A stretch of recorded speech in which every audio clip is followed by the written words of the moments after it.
Hello guys, in this video I am going to show you how to turn dark mode on the Messenger application, but first I just want to mention, don't forget to subscribe to my channel, because at 10,000 subscribers I am going to show you my whole YouTube revenue statistics and growth strategy, how to make money online. So let's jump into it.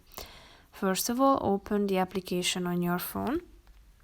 After that, tap on the profile icon that you can see in the upper left corner of the screen.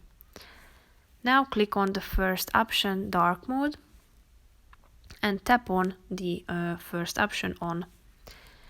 As you can see, it is now updated to the dark mode, but you can turn it off by clicking on the off icon, and the system means that Messenger will automatically adjust your appearance based on your device's system settings.